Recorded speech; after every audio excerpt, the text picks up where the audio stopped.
Avengers Assemble! X-Force. Yeah, that was last week, Jay. Deadpool? What? Oh, alright. Deadpool. Part 2. Dogmatic Media.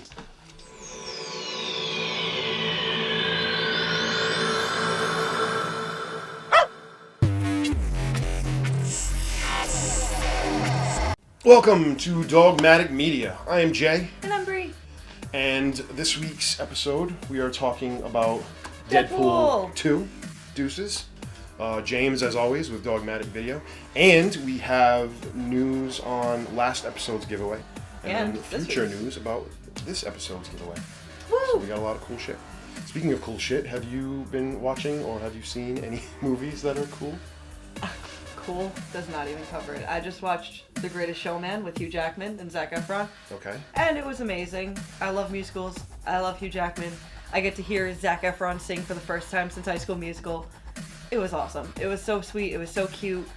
Family orientated. It was just amazing. The music to it, the choreography to it, it was great. You're like giving me Forrest Whitaker eye over here with all What is your problem? I'm not. First of all, I'm not a fan of musicals. Throw that out there. The only musical that ever counts is Little Shop of Horrors. You didn't like Sweeney Todd? No, I don't like musicals. I don't like it. Okay. You can't be doing something and then all of a sudden burst into song. You clearly have not hung out with me enough. Clearly. But no, and you know, this is not a popular opinion, but I don't really like Hugh Jackman. Go fuck yourself. And I don't really like you. There's a long line ahead of you, so. Okay, what great shit have you watched then? I have not been watching great shit. In fact, I watched this steaming pile of gelatinous vomit on Netflix called Evil Genius. And if you haven't watched it, don't, because it sucked. Huh? Yeah, it's like a docu-series. They were trying to be making a murderer, and they fell way, way short. Yeah? Way off the mark. Okay. I mean, like, you see the thing on Netflix, you're like, oh, that looks cool, I want to check it out. And you watch the first episode, and it sounded like this bank heist and they got this pizza delivery guy to come in, and they put like this weird like bomb thing around his neck, and he robbed a bank, and then the cops came, and he's like in the middle of the street, and he's like, this thing's gonna go off, and it goes off, and they show it on TV, and it was so cool. That's pretty awesome. Not cool that the guy died, but it was cool to actually watch like this thing like go off, and then I'm like, holy shit, I'm gonna watch the hell out of this. And then you watch further, and it just, there's no intrigue, there's no mystery. It's basically, here's the people that did it. The lady's a fucking mental case, and it's just don't bother watching it. Okay. You can go check out The Greatest Show on Earth, or whatever it's called, with Wolverine. I thought Wolverine died. Wolverine died. Listen. He died. He's dead. Why is he making movies? He's dead. We're gonna fight. All right. We can fight after James's Dogmatic Video segment. All right.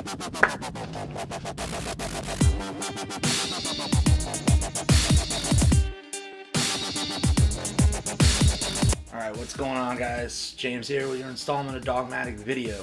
Got two for you this episode. I'm gonna get through the first one pretty quick.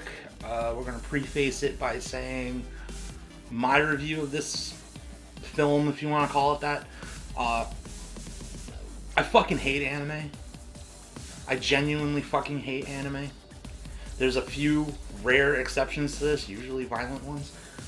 But for the most part, I respect that people around the globe love Japanese animation. I can't fucking stand it. Like, I've been playing the new Dragon Ball Z fighting game. I don't watch Dragon Ball Z. People are telling me, nice Kamehameha, bro. I'm like, what the fuck's a Kamehameha? I have no idea. These people are running around, they sound like fucking mice. I don't get it. So, that being said, I watched Batman Ninja. Now, by the title alone, I was pretty impressed. I was like, Batman, but also a ninja? Like, 10-year-old me when my head exploded. It was amazing. Not so much in execution, though. Starts off cool enough. They go back in time, like, Batman and all the villains, they go back in time to feudal Japan, and, none of his technology works anymore, so he needs to learn the ways of the ninja to combat all this stuff. Like, that's pretty cool, and it started pretty cool, but then, like, the first castle that turned into a giant robot somehow in feudal Japan, it lost me right about there, and I shut it off. So it's pretty much just gonna get a 1 from me. Like, if you like anime, you might take a better experience from this, but yeah, out of 13, 1 from me. Don't watch. If you're not an anime fan, don't fucking watch it, please. Good God. Ridiculous. And the dialogue. Fucking, I'm sorry. I said I wasn't gonna take too long with this one, but goddamn, the fucking dialogue is like, who writes this shit? Like, they're talking like very dramatically about a turnip. What? Why? I don't get it.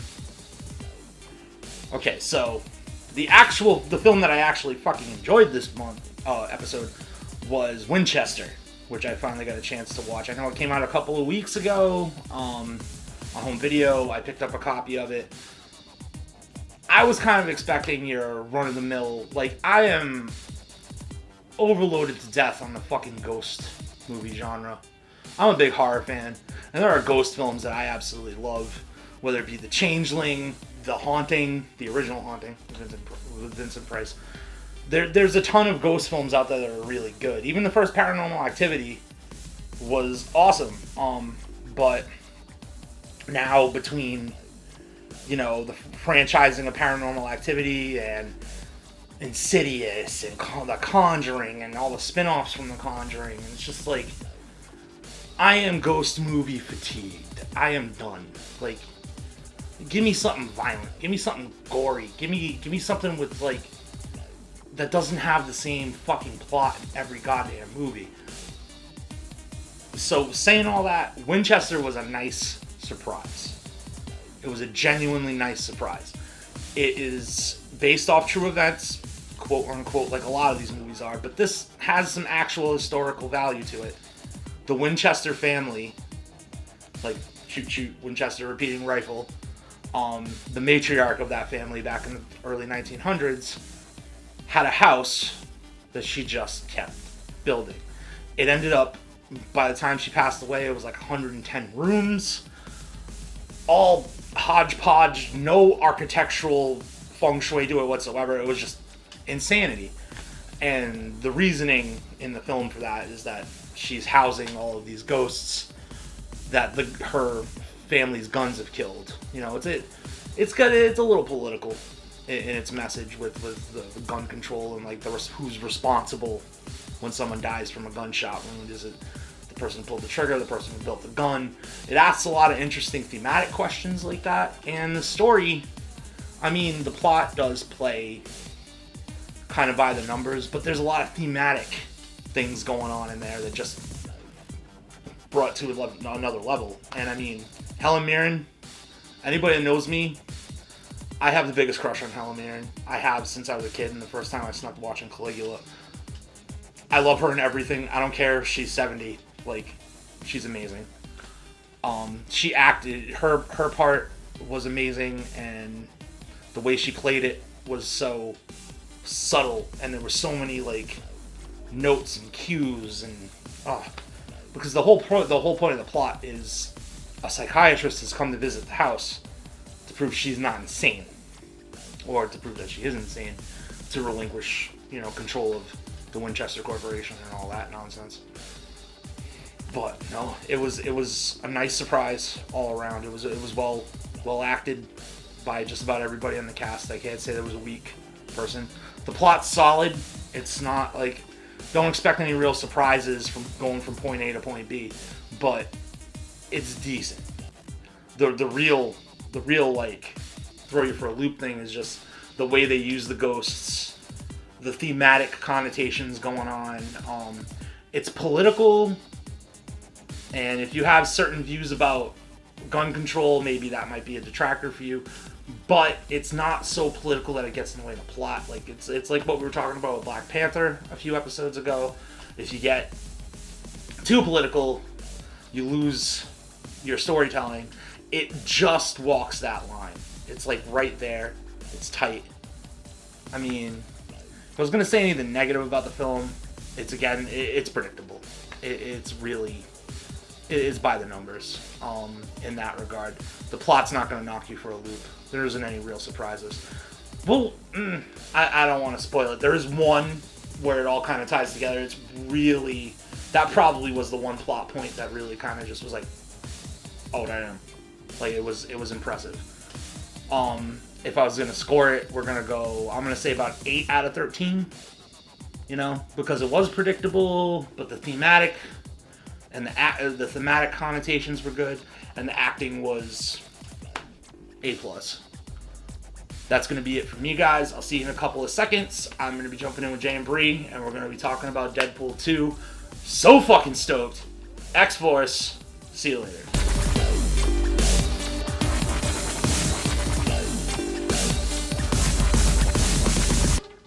Bree and I are back. James is here, and we're talking Deadpool 2. I have to admit, I went into this movie. I enjoyed Deadpool 1. Great movie. Yes. I went into part 2. I wanted so badly to hate this movie. Why? I really did. Because everyone loves it. That guy. Yeah, everyone loves it, and I was going to just tear it into pieces, and I couldn't. You couldn't. I couldn't. I went in. The first part with 10 minutes, with the whole love thing and building the family, I was like, this episode's going to be great. I'm going to rip into this movie. And then all that It was changed. Sweet. Yeah, and was nice. that movie was by far one of my favorite, best movie of the year. You think Hands so? down. Hands down. So far. So far. We'll so see. far. But hands down. Well, it's probably going to be my best movie of the year, but We'll see. we know how much of a Radiant fan I am. Now, you are a fan of Deadpool. Oh. So, obviously, going into the movie, what were you hoping for? Well, I mean, all the stuff I saw, I'm really against trailers these days. I try to avoid them as much as I Is that can. even possible? Even when I cut trailers for my own shit, you guys know, I Yeah. try to keep as much out of there as possible. Right. I think like trailers just ruin it. Yeah. These days. So I only watch going into it. I had only watched each trailer once for the most part. I didn't really try to sit there and absorb everything I was seeing. But I went in there with a couple expectations. I knew Domino was going to be in it. Mm-hmm. I knew Cable was there, which led me to expect X-Force. But I mean, even at that, they surprised us. They surprised us with X-Force. I kind of wish they had done more X-Force though, just because it was really funny. No. I thought the idea that I really thought that they were taking a serious jab at the team up movies. Yeah. Whether you're a Justice League fan or an Avengers fan, and we're gonna spoil this shit. So if you haven't seen it yet, I'm sorry, but they lined up the whole team, threw them out of a plane in high winds, and killed everybody, and it was fucking awesome. That was awesome. Peter is my favorite. Oh my god, yes. Peter honestly, is the best. When Bill Skarsgård, Bile guy. Yeah. When he puked all over him, I could not stop laughing. that was I was like, oh no, Peter, no. I wanted Peter to survive so badly.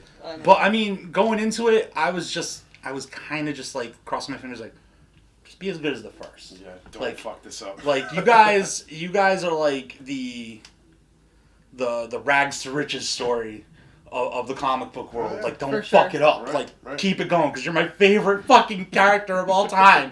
Please. And they did not disappoint. If anything, I think Deadpool 2 is better than Deadpool 1. I actually have to agree with that. What do you think? Yes, absolutely, Yeah? absolutely. I've had a couple people say they like the first better, but I don't agree.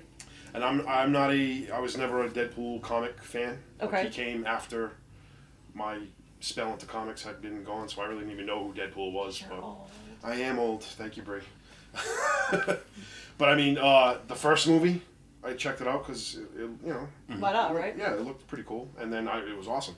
And going into this movie, I was like, you know what, I was We all know that the sequels usually suck. sequels 9 times out of 10. And it's like that sophomore slump with bands, and band comes out with an awesome first album, Yep. second album. Then again, comic book movies seem to have the tendency to keep the quality At least straight, right? at a Recently. linear line.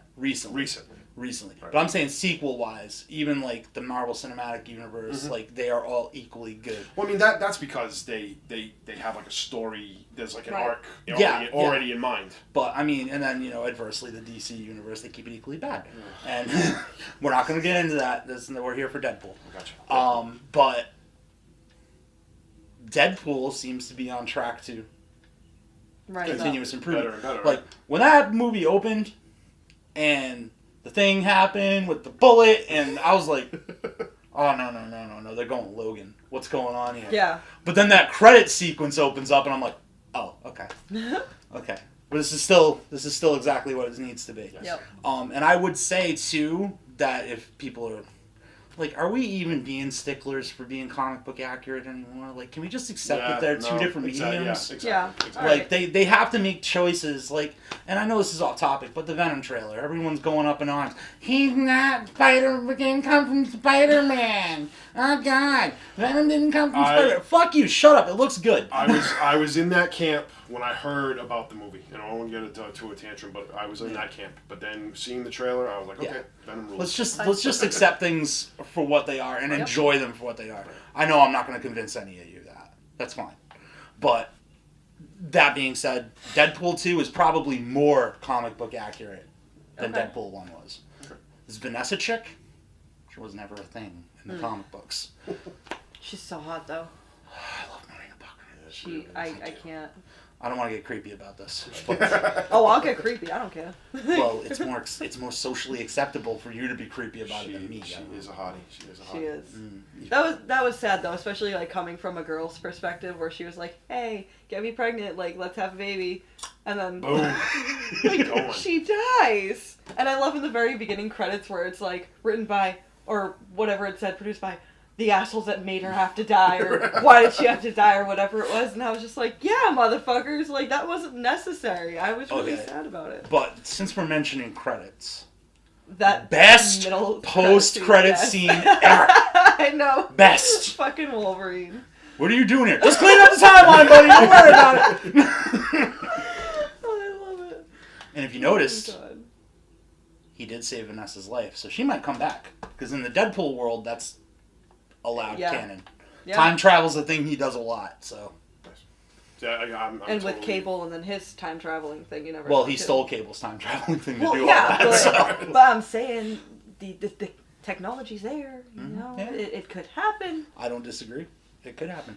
Oh God, I could go on about this movie. I mean, I thoroughly enjoyed it. Like the Colossus bit with what's her name? Negasonic Teenage Warhead. That one. I love her. That one. I love her. Second favorite character. And Yukio, that was. She's adorable.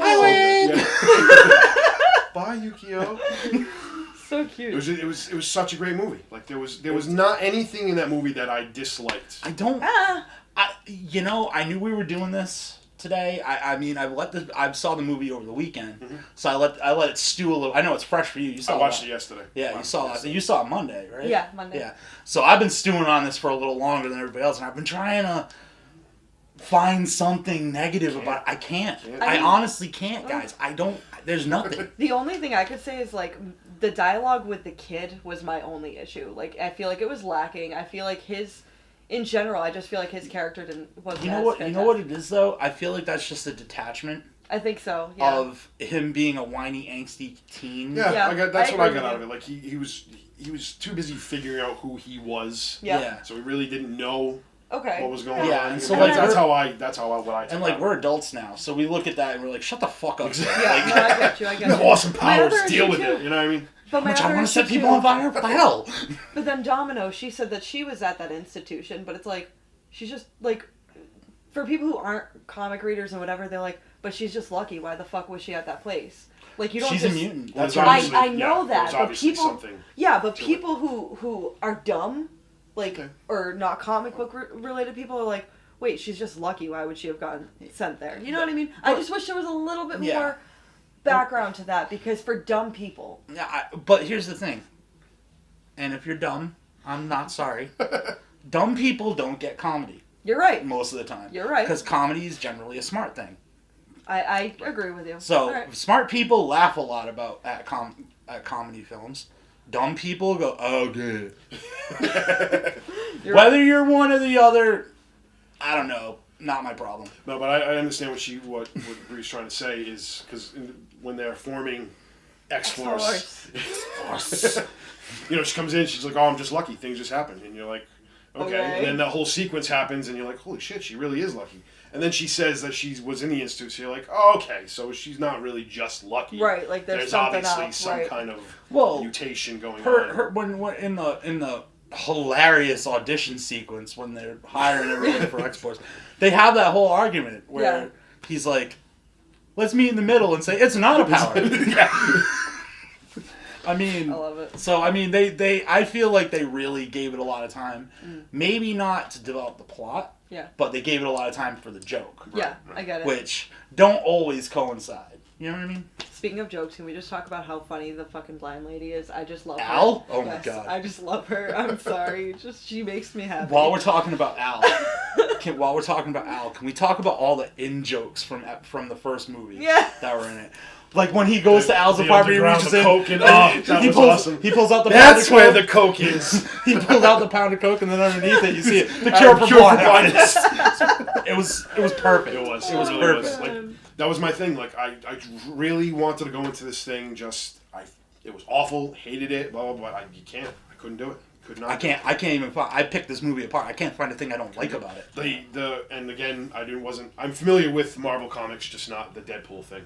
And I had no idea Juggernaut was even going to be in this movie. I thought that was the best surprise. I love and that. when he came out, I was like, I didn't expect that. 13-year-old nerd comic book boy came out. For a movie that didn't really, and I thought it was, I think the biggest feat out of Deadpool wasn't that it was so funny, wasn't the thing.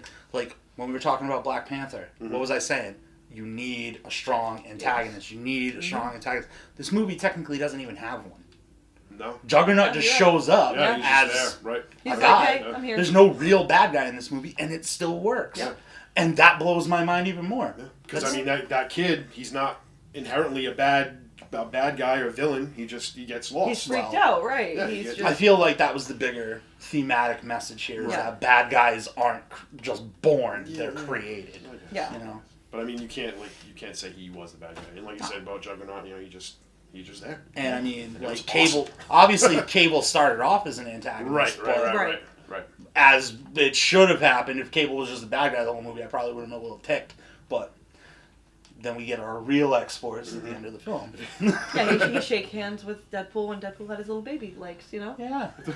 That was great. That whole scene. Oh my god. Where she's just like, why is your hand tiny again? That's not my hand.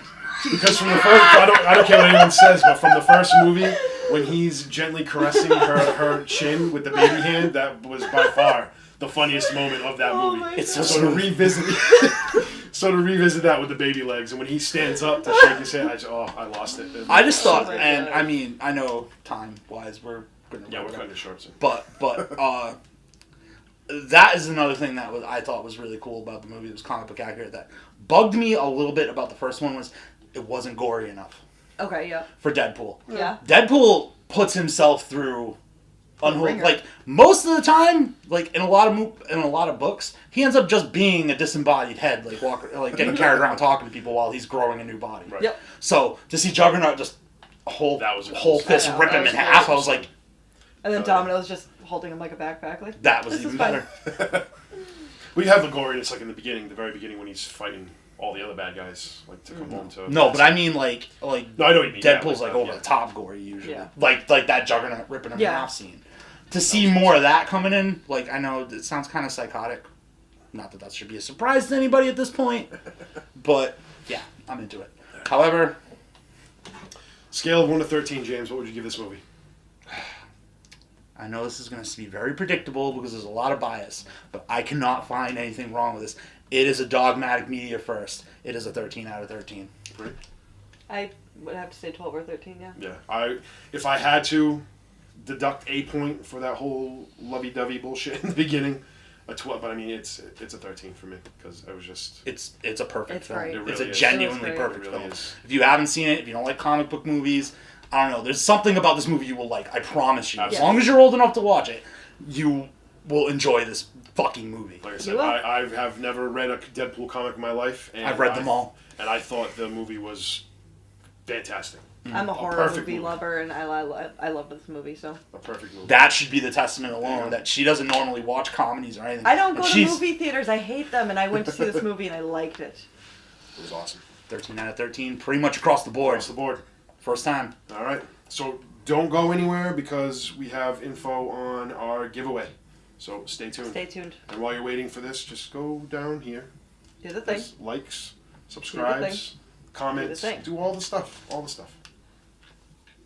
Don't go away.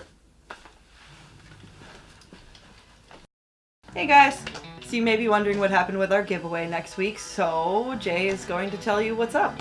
I am. So we said we were going to have a giveaway, and you're going to get a copy of One Last Kill on DVD. And it came from the 508 t-shirt. Right there. Thank you, James. If you want to pick up these free items, all you have to do is put a comment down in below. And give us a like. Give us a like. Comment what you thought about Deadpool 2. And then the next episode, we will announce who won last episode's giveaway, and then this episode's giveaway. And adding to that, you also need to subscribe to our YouTube channel. Yes, if you are not a subscriber, you don't count. No bueno. No bueno. So. No DVD. No t-shirt. No t-shirt. Nothing. Nothing. You just get to watch us. Yeah, which, I mean, isn't that bad. Okay. I mean, I'm kind of cute, and you're Jay. Not cute. I'm Jay. And I'm Silent Bob? Maybe. Okay. Bye.